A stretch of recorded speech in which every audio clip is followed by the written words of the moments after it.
Doctor, good to have you back. How you doing?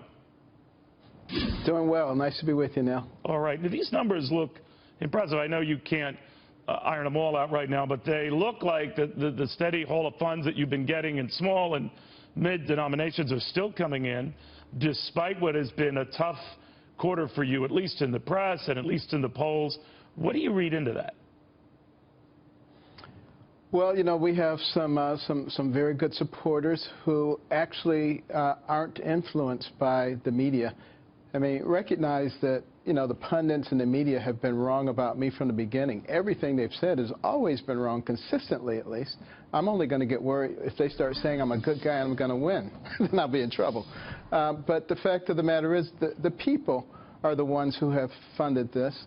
You know, I don't accept donations from billionaires who want to influence me or from special interest groups. I don't believe in those things. I think those are one of the real reasons that nothing that comes out of Washington, D.C. makes any sense, because it's attached to some silly special interest group. So if a Marco Rubio is getting big support from some very impressive billionaires, what do you think of that? It's not something that I would do. I would never be associated with such a thing. You know, he can do what he'd like to do. I'm just telling you how I am.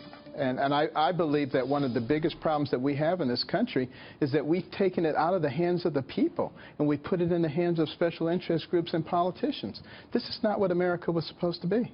Well, do you agree with Donald Trump? It says that kind of backing from very rich guys says you're bought and paid for? That's all very nice for him to say, but he was one of the people who bought and paid for people. So you know, it's kind of hypocritical for him to say that. I read this Washington Post story. Two things amazed me. That you, Dr. Ben Carson, acclaimed surgeon the world over, has a man cave, which was really cool. I never knew that. And that you sounded, despondent isn't the word, but just maybe passive-aggressive, angry at the state of this race. You said that it's discouraging to know that we're at that state in our country where people don't care so much about the truth. It's just what's sensational, what's the shiny object. It's all who's in the football game, who's on Dancing with the Stars, who's yelling the loudest. And I'm not sure that's what we need right now, because we've got some big problems in our country. What did you mean by that?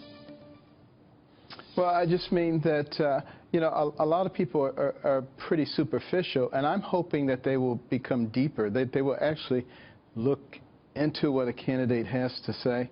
You know, I find myself, whenever I go out amongst the people and then we have a rope line, everybody's coming up to me and saying, "You're so different than what they portray you as. I love you."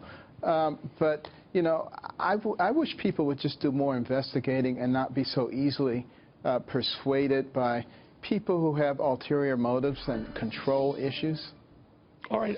I guess when you're stumbling in the polls, a lot of people want to know why, doctor, and I know there'd been talk that you want to revamp, reshuffle, maybe shake up your staff. It has yet to happen, but Jim Newell in Slate magazine said that your candidacy has been a standard bubble campaign, saying that you could blame your staff, but your campaign's problems have always run much deeper, that they're not the problem, you are. I'm paraphrasing here. What do you think of that? I think you should have him come on and talk about that when all is said and done, and ask why he said that, and will he recant? So when we talk about a staff shakeup, is that still in the works, Doctor?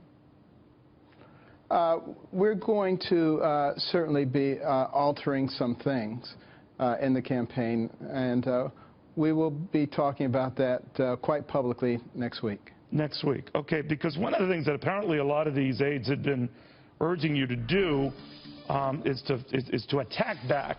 But you said that they want me to act more like a politician, and I guess your argument was that's not me.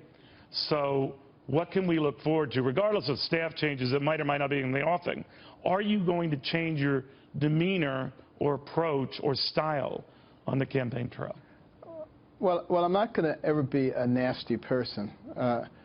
That's just not who I am.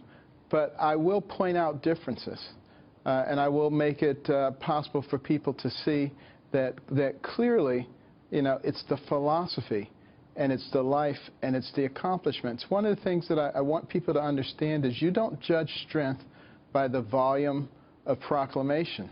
You judge strength by what has been accomplished in a person's life.